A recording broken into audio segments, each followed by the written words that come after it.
Facebook est-il une drogue? Officiellement, Facebook est un réseau social, un moyen d'échanger des contenus entre amis. Mais il existe une étrange relation entre les échanges sociaux et les drogues. Dans les années 70, une psychologue, Lee Robbins, fit une étude très intéressante sur les soldats américains au Vietnam. Là-bas, les soldats avaient des drogues en libre service et pas grand-chose d'autre à faire. Lee Robbins s'intéressa particulièrement au retour des soldats dans leur pays et aux différences qui existaient entre ceux qui arrêtèrent de prendre de la drogue et ceux qui restèrent dépendants. Et cette différence était leur relation sociale.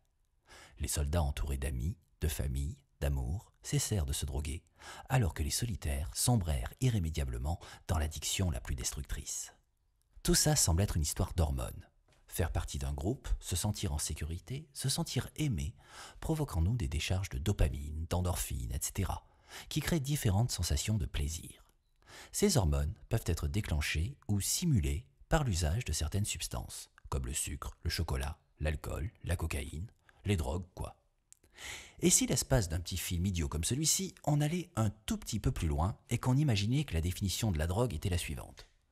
Quelque chose permettant de simuler les sensations que l'on éprouve dans la vie réelle lors d'interactions sociales. Avec cette définition, Facebook entre immédiatement dans la catégorie des drogues dures. Et comme toutes les drogues, elle a tendance à créer dépendance, désinhibition, exagération, délire, paranoïa, dépression. Ça paraît peut-être exagéré, mais si on admet que les gens qui sont sur Facebook ne sont pas dans leur état normal, on comprend mieux toutes ces vidéos de petits chats, toutes ces colères excessives, toutes ces dingueries sur la Terre plate, les reptiliens, les satanistes pédophiles. En dehors de Facebook, on ne rencontre ce genre de comportement qu'au bar ou dans les soirées avec des gens sous influence. Voilà d'ailleurs le mot important, influence. Car un des pires dangers de la drogue, c'est que dans cet état second, on est plus sensible aux suggestions. On risque d'agir contre nos intérêts.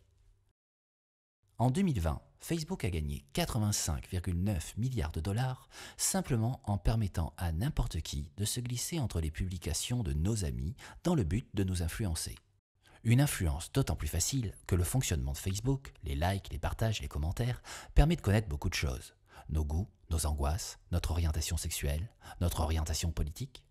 Tout ce qui est nécessaire pour agir efficacement et violemment sur nos peurs et sur nos pulsions. À cause de cela, Facebook a été accusé d'avoir favorisé les pires événements de la décennie. La radicalisation, le terrorisme, le racisme, le retour des totalitarismes. Alors peut-être que tout ça n'a rien à voir avec les réseaux sociaux, et qu'il y a de nombreux autres facteurs géopolitiques, écologiques, économiques plus importants. Mais peut-être aussi que Facebook nous ramène à l'âge de pierre parce que nous sommes à la préhistoire des réseaux sociaux. Peut-être que c'est une drogue numérique qui vient de naître, et que tout le monde s'en sert n'importe comment pour influencer n'importe qui. Comme le faisait n'importe quel sorcier frappadingue dans n'importe quelle tribu, en faisant croire que ces substances magiques ouvrent les portes de la vérité. Après la période tribale, il y a eu la lente évolution vers la civilisation, à l'aboutissement de laquelle les drogues furent contrôlées et encadrées. Comme pour l'alcool par exemple. Interdiction aux mineurs et aux adolescents, campagne de sensibilisation, contrôle, réglementation, lourde taxation et même des associations pour aider ceux qui sont devenus dépendants.